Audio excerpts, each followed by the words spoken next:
The Caxi Star Base hung in the void like a shimmering pearl, orbiting a vibrant blue-green planet called Alicia. Inside, its vast corridors thrummed with activity, as various sapient species coexisted in a delicate dance of diplomacy and commerce. The base was a hub for traders, scientists, and explorers, all seeking knowledge and resources from the surrounding stars. Among the bustling inhabitants were Kelly and Evan, two humans stationed on the base as part of an intergalactic scientific mission. They shared a bond forged through their love for exploration and physical challenges, often found discussing the latest developments in their research or reminiscing about Earth, their home planet, now often derisively referred to as a death world by other species. One afternoon, while waiting for their equipment to arrive from a nearby system, Kelly suggested they take their exercise bikes to the common area. "If we're stuck here, we might as well have a better view than the exercise room walls," she said with a playful grin. Evan nodded in agreement, already wheeling out the stationary bikes, their large wheels humming softly as they rolled. They set up near a large window that overlooked the shimmering expanse of space. As they began pedaling, they quickly fell into their rhythm, the gentle whir of the bikes blending with the ambient hum of the starbase. As they pedaled, their initial focus on exercise began to fade, replaced by the surrounding scenery. The view of the stars outside was breathtaking, and Evan could feel the familiar thrill of being in the vastness of space. Kelly was determined to make this a worthwhile session, both for stamina and to ease their growing frustration over the perceptions of Earth. "Can you believe they call it a death world?" Evan remarked, glancing at Kelly as he wiped sweat from his brow. "It's like they don't even want to understand us." Kelly nodded, her brow furrowing. "It's so othering, you know? Just because we have storms and wildlife doesn't mean we're any less intelligent or capable." Their conversation was drawing attention. Caxi, an insectoid species with multiple limbs and delicate wings, paused in their tracks to watch the humans pedal. Some stood nearby, murmuring curiously to one another, while others began to cheer them on, fascinated by their dedication to the exercise. After a few minutes, one of the Caxi, a young one named Griv, stepped forward with a look of determination. "You humans are strange," Griv declared, his voice a series of clicking sounds translated by a small device at his side. "You pedal and go nowhere." "Why?" Evan paused, panting slightly. "Because it's not just about where we go. It's about pushing our limits," he replied, a smile tugging at his lips. "We're trying to ride a century, 100 miles, without stopping." A murmur swept through the gathering crowd. The Caxi exchanged glances, many of them clearly intrigued. Griv's eyes gleamed with challenge. "Can we see if you can do it?" he asked, excitement bubbling in his voice.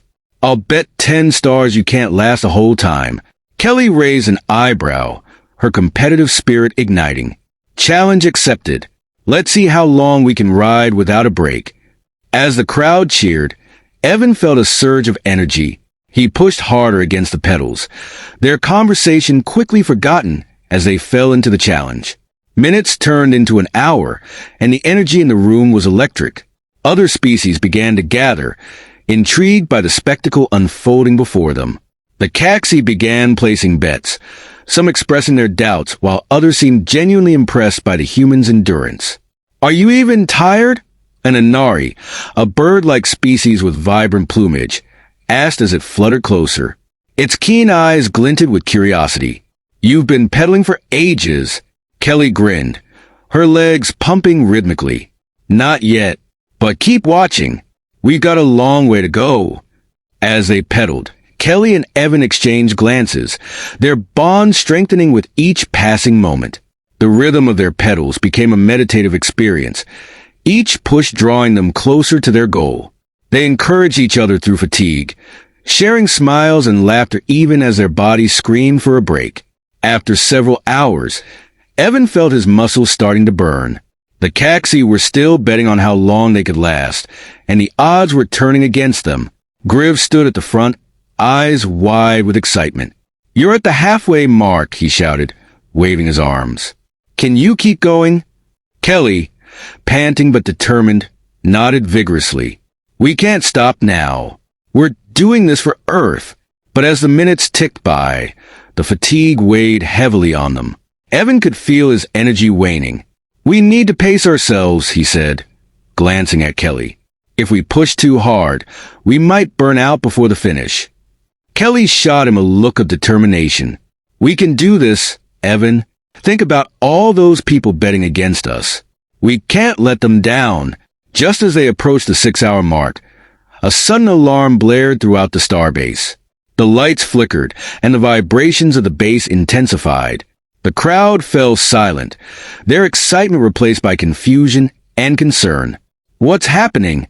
Kelly shouted, her voice cutting through the noise. Evan looked around, eyes wide as the scene unfolded. A Caxi rushed forward, its wings fluttering nervously. There's a problem in the docking bay. We need everyone to evacuate. Evan felt a surge of adrenaline. We can't stop now, he shouted back, determination flooding his veins. We need to finish the ride. But the starbase... Gribb began, but Evan interrupted him. We can ride, while everyone else evacuates. We'll draw attention, buy time for others to get out. With the crowd now rallying behind them, Kelly and Evan began pedaling harder. They were no longer just two humans riding a century. They were symbols of resilience in the face of chaos. The cheers from the crowd rose again, this time filled with urgency and hope. As they continued to pedal, the Caxi and Anari began assisting with the evacuation, guiding others to safety while keeping a watchful eye on the humans. Kelly and Evan pushed through the fatigue, their muscles aching but their spirits soaring. Finally, after what felt like an eternity, they reached the end of their ride. They had pedaled for nearly 8 hours, the cheers of the crowd ringing in their ears. They looked at each other, breathless and exhilarated. The alarm had been silenced, and the urgency in the base had subsided. People began to filter back into the common area, the tension replaced by joy and admiration. The humans had done the impossible, and their perseverance had brought everyone together in a moment of crisis. As they dismounted their bikes, the crowd erupted in applause. Gribb rushed forward, a wide grin on his face. You did it. You rode a century. Evan and Kelly exchanged glances, laughter bubbling up within them. They had proven that Earth was not just a death world, but a place of strength and determination. In that moment, they were not just representatives of their species. They were heroes. In the days that followed, the story of their ride spread throughout the starbase. Kelly and Evan became local legends, and the camaraderie between species deepened. They found themselves invited to various gatherings, sharing tales of Earth and learning about the diverse cultures that surrounded them. Soft, an Anari known for his fiery temper and sharp tongue, approached them one evening. His feathers fluffed in excitement. I'm sorry for doubting you, he admitted, a newfound respect gleaming in his eyes. You showed us that humans are more than just labels. You're resilient. Kelly smiled, the warmth of acceptance washing over her. We all have our strengths, Soft. It's about understanding each other. As the weeks went by, Kelly and Evan organized interspecies competitions to promote fitness and unity among the diverse inhabitants of the starbase. They introduced new challenges and activities that encouraged everyone to participate, fostering camaraderie in unexpected ways. With each event, the walls that once separated their species began to crumble, replaced by laughter and shared experiences. The Caxi and Anari embraced the spirit of competition, their playful rivalry motivating everyone to push their limits. Even Soft found himself swept up in the enthusiasm, discovering a love for endurance exercises he never thought he'd enjoy. Kelly and Evan became champions of unity, using their passion for fitness to bridge the gap between cultures. Their legacy continued to grow, with tales of their epic ride becoming a source of inspiration for the residents of the Caxi Star Base. The term Death World faded from discussions, replaced by admiration for Earth and its inhabitants. The humans had proven that they were not to be underestimated. Years later, as Kelly and Evan stood by the large window overlooking the stars, they reflected on their journey. The once empty starbase was now a vibrant community, a testament to their perseverance and the connections they forged. I can't believe how far we've come, Evan mused, a smile on his face. Who would have thought our little ride would lead to all this? Kelly nodded, her eyes sparkling with pride. It's just the beginning. There's so much more we can do together. And as they gazed into the infinite expanse of space, they knew their journey was far from over. With each pedal stroke, they were not just riding toward a destination. They were paving the way for a brighter future, one that united all species under the stars. Together, they would continue to challenge perceptions, embrace diversity,